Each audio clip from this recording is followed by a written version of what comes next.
हमारे वक्त की धड़कन, हमारा चिंतन, हमारी भावनाएं, हमारे विचार, कभी कोमल बातचीत तो कभी इंटरेक्शन तेज तर्रार। तय करें मिलकर what is wrong, what is right. ITV पर अशोक व्यास के साथ insight tonight.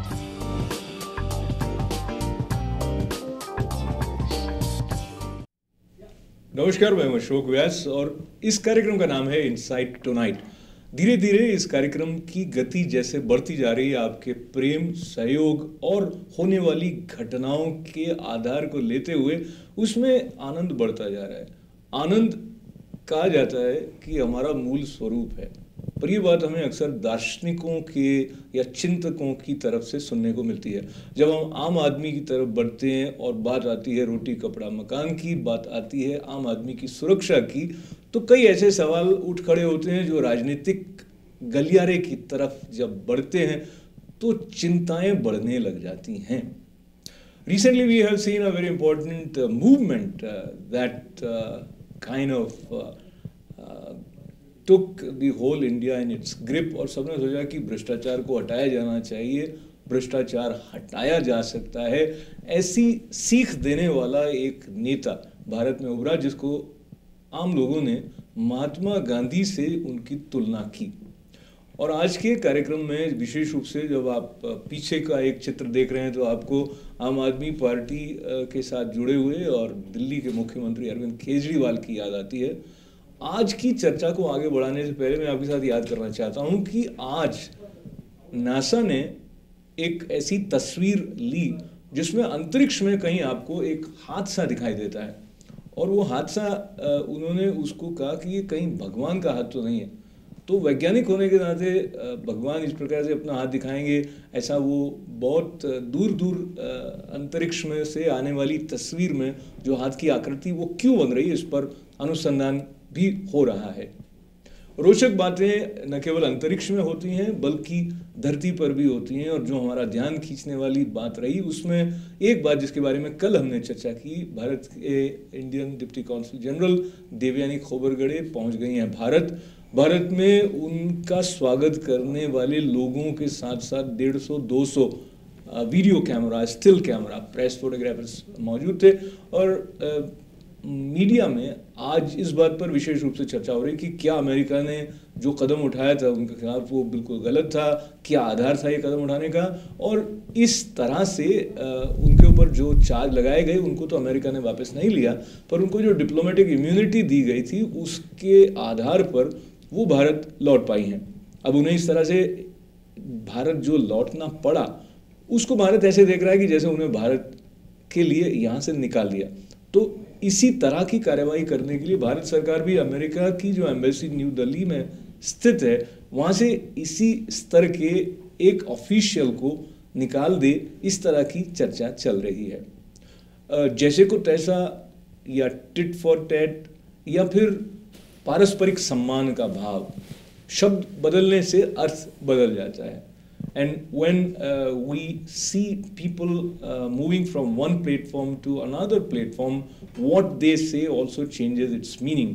So before I open the forum today and welcome the guests who have arrived, who are volunteers of Aam Aadmi Party based in America, and what is it that made them devote so much of their energy, attention towards this party, which has arisen in an unprecedented manner on Indian political scene, just a year and a half in existence, and the party is already in the position of power nowhere else but in Delhi, the central place.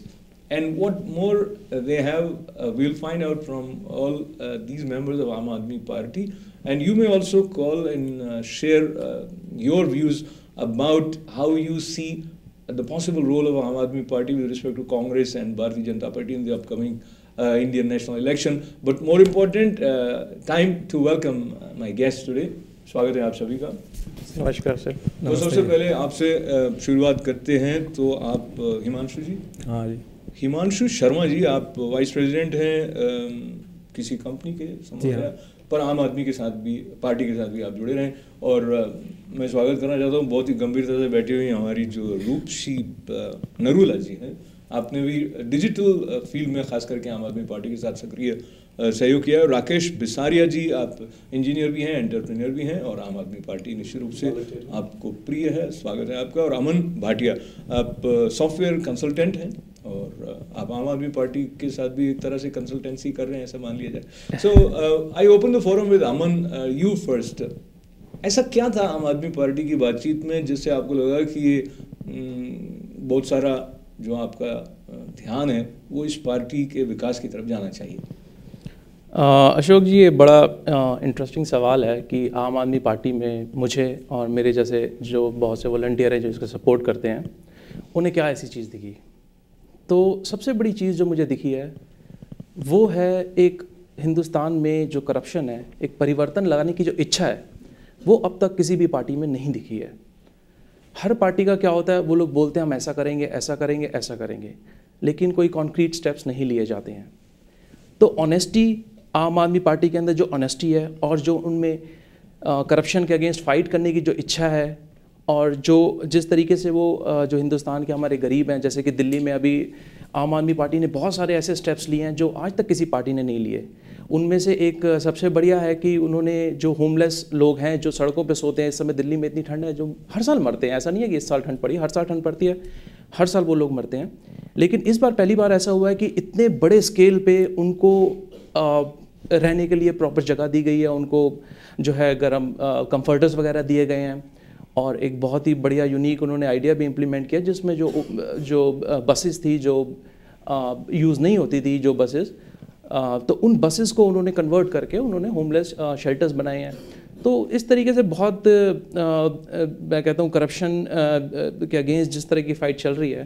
तो अमन, आपकी तरफ हम फिर लौटते हैं और आपकी तरफ मैं बढ़ना चाहता हूँ राकेश जी। तो राकेश जी, अमन ने जैसा कहा कि वो भ्रष्टाचार हटाने की मुहिम के साथ जुड़ी हुई पार्टी है, और ख़ास करके जब अरविंद केजरीवाल चुनाव से पहले भाषण दे रहे थे तो उन्होंने ये कहा कि भाई कांग्रेस को अगर साथ रखेंगे तो भ्रष्टाचार दूर नहीं हो सकता है, भारतीय जनता पार्टी को साथ रखेंगे तो भ्रष्टाचार दूर नहीं हो सकता है। वो एक तरह से एक सोल एजेंट की तरह से उन्होंने आम आदमी पार्टी को, and with due regards to all of you, उनके कहने से लगता है कि जो आम आदमी पार्टी में नहीं है वो सारे के सारे लोग भ्रष्ट हैं, बिकॉज बाकी के ज़्यादा लोग कांग्रेस या भारतीय जनता पार्टी। तो ये जो एक इस तरह का नारा होता है जिसमें कि आप एक तरह से मोनोपोली कर लेते हैं कि भाई हम लोग तो अच्छे हैं, बाकी खराब है। उनका जो आम आदमी पार्टी का था, इसमें जो पोजीशन थी वो ये थी कि हम अकाउंटेबल ऑनेस्ट गवर्नेंस चाहते हैं। तो वो बहुत ज़रूरी है कंट्री की प्रोग्रेस के लिए कि अकाउंटेबल गवर्नेंस हो और जिस पे लोगों की उसमें हिस्सेदारी हो। So he change the model of governance. जो उन्होंने विचार दिए, एक वैचारिक पार्टी है जो विचार दिया कि गवर्नेंस में लोगों की साझेदारी होना चाहिए। तो he came up with the idea of participatory governance, जिसमें आम आदमी उसमें पार्टिसिपेट करे लोएस्ट लेवल तक। तो जैसे दिल्ली में है, आप देखते हैं कि डेवलपमेंट है, तो उसमें मोहल्ला वार्ड कमेटी, रेजिडेंशियल एसोसिएशंस हैं, उनका उसमें पार्टिसिपेशन होगा। पार्टिसिपेशन कैसे होगा कि जो फंडिंग है that will be managed by the local people. What projects get funded will be decided by mohalla committees. How that money is spent will be decided by ordinary people living in a residential area. And the progress of those projects will also be monitored by common people, the Aam Aadmi. And once the work is completed satisfactorily, then payments will go through the Aam Aadmi Party. So that's a completely different model of governance. It's bottom up governance, not top down. आपको मैं थोड़ा सा interrupt करते हुए, जो bottom up governance की बात आप कर रहे हैं और जो मॉडल वो खास करके जिस पर उनका जोर रहा है, तो जो पंचायती राज की बात हमारे यहाँ रही है या जो पंचायतें रही हैं, या तो बेसिक स्ट्रक्चर तो हमारे यहाँ इन प्लेस रहा है, I think, in terms of bottoms up governance का। बट क्वेश्चन ये रहा है कि वो इम्प्लीमेंट किस तरह से होता रहा है। So again that question would remain and we have to see कि इम्प्लीमेंटेशन कैसे होता है। And when we talk about implementation, तो इम्प्लीमेंटेशन अगर सभी को इन्वॉल्व करके होना है तो हम अगर ये मानते रहे कि भाई बाकी के सारे लोग बेईमान या चोर है, तो शायद इम्प्लीमेंटेशन ठीक से हो नहीं पाएगा। But we'll talk more about it and going out of the box and making ladies last in this case in our conversation. तो रूपसी से बात बाद में करते हुए हिमांशु जी आपकी तरफ मैं बढ़ना चाहता हूँ। सिमिलर आइडियाज को लेते हुए अभी जब दिल्ली में गवर्नमेंट बनी उसके पहले तक ऐसा था कि वो कांग्रेस और भारतीय जनता पार्टी के सहयोग से कुछ नहीं करेंगे, बट फिर सरकार उन्होंने कांग्रेस के साथ बनाई। तो question of consistency also appears as a question of credibility sometimes. इसके बारे में आपने क्या सोचा यहाँ बैठे हुए?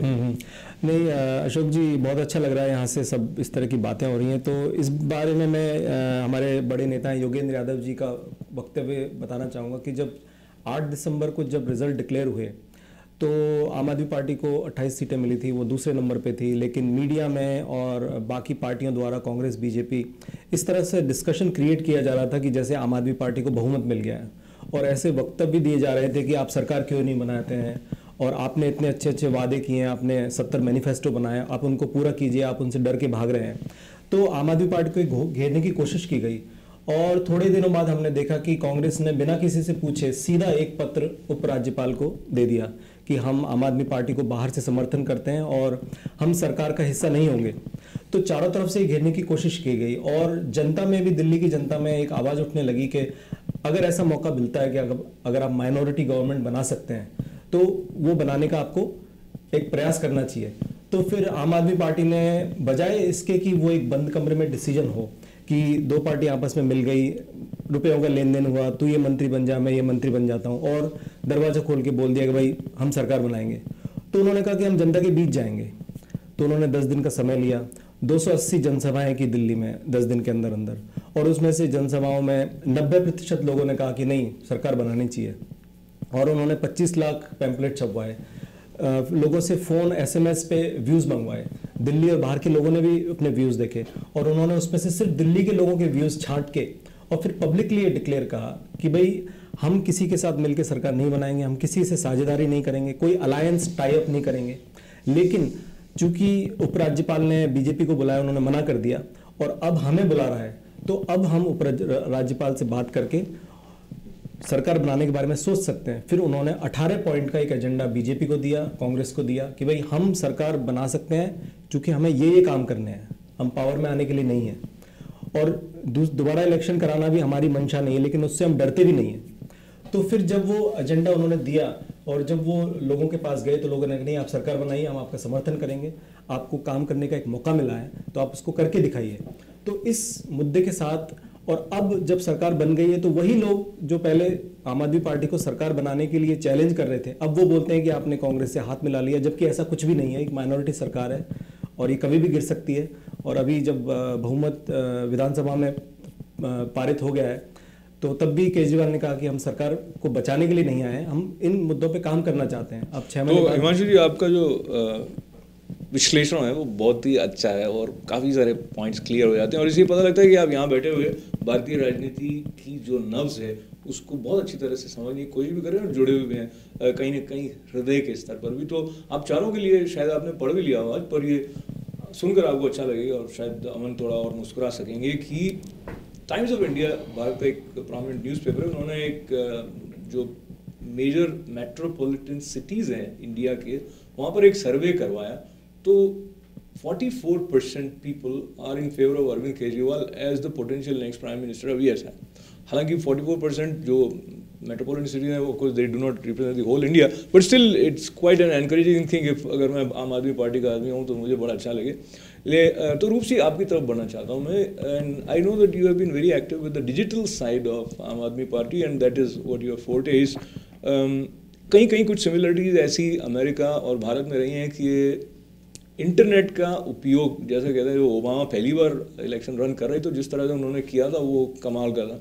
And the same way I think in very interesting way, ऐसा शायद भारत में, खैर पहले इंटरनेट था भी नहीं तो होता नहीं था, कि इंटरनेट के द्वारा बहुत सारे लोग कंट्रीब्यूट कर रहे हैं आम आदमी पार्टी को। सो share with us what was it that prompted you, Roopsi, to become a part of Aam Aadmi Party as a movement, and then your role from the digital side of it? So I was a part of it right from the time 2005 when Right to Information was passed. I was personally very thrilled that we, being the citizens of India, now have the right to information, which practically we should have always had. So my fascination with Arvind Kejriwal began at that time. I started, reading more about what he is doing and how the efforts of this one man is contributing to strengthening of our democracy. I continued following leaders like Dr. Kumar Vishwas, जो हर एक issue पे बहुत ही, staunch उनका stand था. Then I was kind of following them on social media and knowing more, and then I was following the India Against Corruption movement, and finally which led to the formation of the Aam Aadmi Party. And then while in the US, I became more involved with the volunteers here. थोड़ा सा और digital world जो है it has its own strength nowadays और इसकी काफ़ी importance भी है. From that point of view how do you feel आम आदमी पार्टी डिजिटली उनकी प्रेजेंस कैसी है? So I work with the Aam Aadmi Party global media team. So we began at a time जब मीडिया हमें बोलता था 4 आदमी पार्टी, और the media refused to give give any importance to us. People would say कि ऐसी बहुत parties आई हैं और चली जाएंगी, इनका कुछ नहीं होगा. So it was very challenging for us at that point to make our presence felt, whether it's in newspapers or anywhere.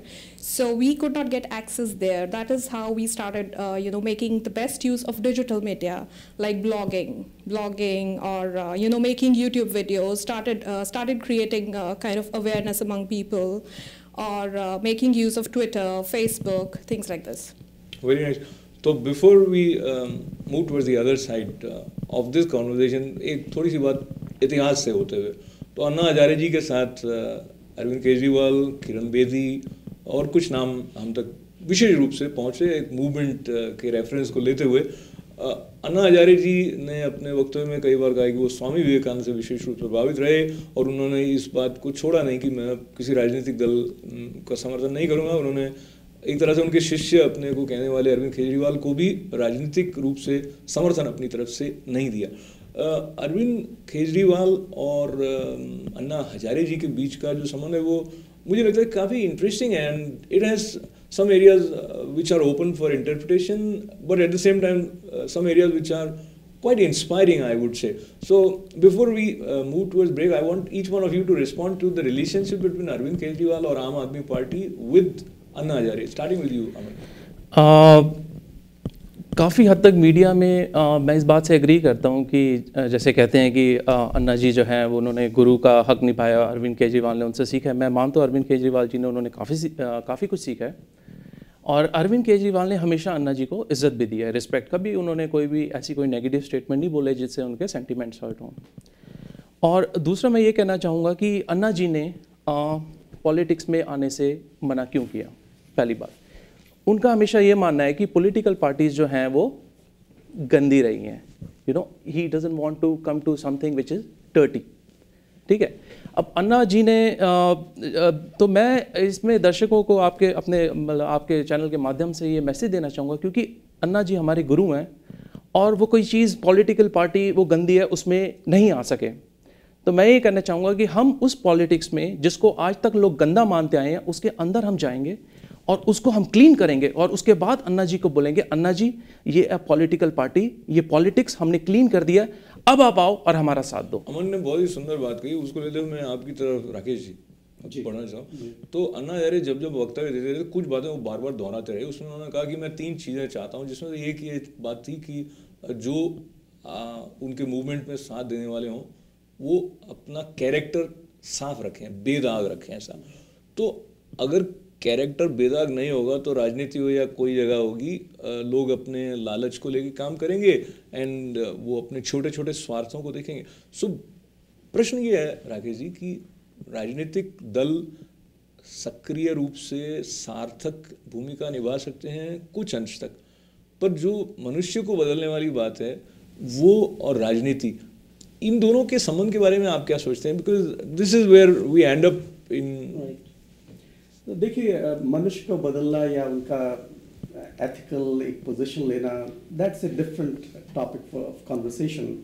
लेकिन जो आम आदमी पार्टी ने पोजीशन ली है कि हम क्रिमिनल्स को चुनाव नहीं लड़ने देंगे, which is a very important position we have taken, कि आप देखिए लास्ट जो करंट लोकसभा है उसमें 30% क्रिमिनल्स हैं एंड क्रिमिनल चार्जेस हैं, serious charges, rape, murder, extortion.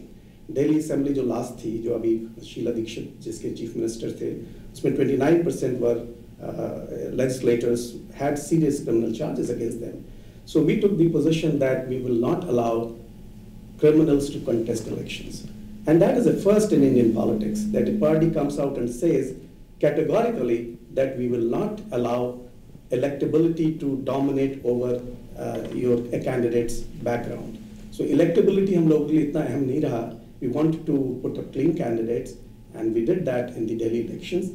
And I think that sends a very important message to the people, that ordinary people like you and me, Ashok ji, जैसे आप हैं, मैं, रूप सी हैं, we can be part of this political process. अभी तक आप देखिए कि 65 years of India's independence, there are only two categories of people who've been involved in politics. Either they are super rich, or they have some legacy, or they have some association with crime. This is the first time that you see ordinary people becoming part of the political process. जो marginalisation था ordinary लोगों का, आम आदमी का political process से, वो धीमे धीमे खत्म हो रहा है. So I think they have taken a very important stand. और उसका आप असर देखिए कि जो दिल्ली, हिमांशु जी ने कहा कि दिल्ली में इलेक्शंस हुए, उसके बाद ये सवाल उठा कि whether we should form the government or not. That decision was made by ordinary people. 5 lakh ordinary people sent their approval that Aam Aadmi Party should form the government, and on the basis of that huge public mandate, we decided to form government.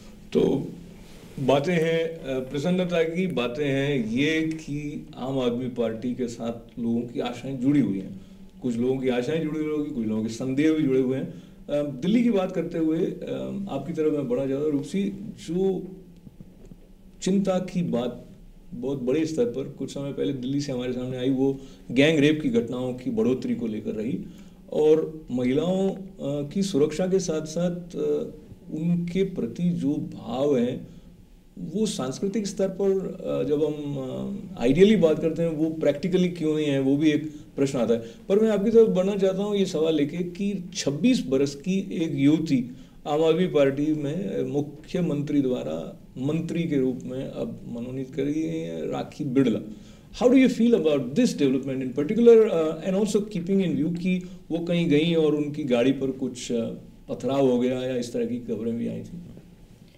So, पहले मैं ये बताना चाहूँगी that I have lived in Delhi for 7 long years. So I have been very, I have witnessed all the issues relating to women. Though I was in US when the gang rape happened, but वो gang rape ऐसा था which shook the conscious of the nation and probably of the world. So Delhi में जो महिला सुरक्षा का issue है, that is so acute कि like मैं कुछ फ्रेंड्स से बात कर रही थी, so they tell me कि हम इन issues को लेके we are comfortably numb. हम इतना ये सब देख चुके हैं और सुन चुके हैं कि हमें अब इन खबरों का फ़र्क ही नहीं पड़ता. So this was also one thing that Aam Aadmi Party is very seriously, taking up, the issue of women's security. So this also kind of creates hope in an atmosphere where we had lost all hope. And the 26-year-old Rakhi Bidla, जो अभी cabinet में आ गई हैं, so that's a very positive step, and I think she's already, quite a wall in what she's doing. Very good. So, Himanshu, before we move towards this break, I want you to address one question that has come up quite often, probably from other parties, कि foreign funding बहुत ज़्यादा आम आदमी को party को हो रही है, और तो उस पॉइंट ऑफ व्यू से लेके ट्रांसपेरेंसी है क्या कि कितनी फंडिंग है, क्या है? बिकॉज वो कहा कि इसके बारे में जांच की जाएगी. तो अगर सब ट्रांसपेरेंट है, सारा का सारा सामने की सामने है, तो फिर जांच करने की क्या जरूरत है? व्हाट डू यू से? नहीं, आपने बिल्कुल ठीक कहा. मुझे याद आ रहा है करीब पिछले साल अप्रैल में जब उन्होंने मतलब मैं जुड़ा हुआ हूँ आम आदमी पार्टी से काफ़ी पहले से. मैंने मार्च में डोनेशन करने का कोशिश की थी, लेकिन वो रिजेक्ट हो गया था क्योंकि उन्होंने चैनल ओपन नहीं किया था. तो अप्रैल में उन्होंने जब चैनल ओपन किया तो काफ़ी विदेशों में जो भारतीय लोग रहते हैं जिनके पास भारतीय पासपोर्ट है, उन्होंने डोनेशन देना शुरू किया. और यहाँ पे हम सब लोगों ने विशेष ड्राइव चलाई. और अगर मैं कहूँ इलेक्शन से पहले तक करीब 25% जो डोनेशन है, जो दान है, वो जो भारतीय नागरिक विदेशों में रहते हैं उनकी तरफ से आया. और लेकिन सबसे अच्छी बात मुझे और सब लोगों को वही लगी कि जब हम डोनेशन करते थे तो 10 सेकंड के अंदर अंदर हमारा नाम और मेरी जगह का नाम USA और मेरा जितने मैंने पैसे का दान दिया है वो वेबसाइट पे उपलब्ध होता था। और आम आदमी पार्टी शुरू से कहती है कि सब कुछ ओपन है, आप कोई भी चाहे तो एक RTI एप्लीकेशन फाइल करके इन्फॉर्मेशन ले सकता है, या फिर गवर्नमेंट को तो हम अगर 50,000 रुपये से ज़्यादा का दान है तो वो हमें गवर्नमेंट को दिखाना होता है। लेकिन सबसे बड़ी बात उन्होंने ये बताने की कोशिश की कि जो बाकी पॉलिटिकल पार्टियाँ हैं जिन्होंने करीब पिछले 5 सालों में 2-3 हज़ार करोड़ का चंदा लिया, जो नहीं बताना चाहती हैं क्योंकि वो 50,000 से कम का चंदा लेकर उसकी छुपाते रही हैं, तो चाहे वो 1 रुपये का हो या 5 रुपये का हो, वो हर चीज़ को उन्होंने पब्लिकली दिखाया है और उसी के बेसिस पे इलेक्शन लड़के उन्होंने जीत के दिखाया। ये बहुत बड़ी उपलब्धि मैं मानता हूँ। तो उपलब्धियों की चर्चा हमने की है और उपलब्धियों के साथ जो प्रश्न चिन्ह उठ खड़े हो रहे हैं उनकी चर्चा हम करने वाले हैं इस छोटे से ब्रेक के बाद। बने रहें इनसाइट टुनाइट में।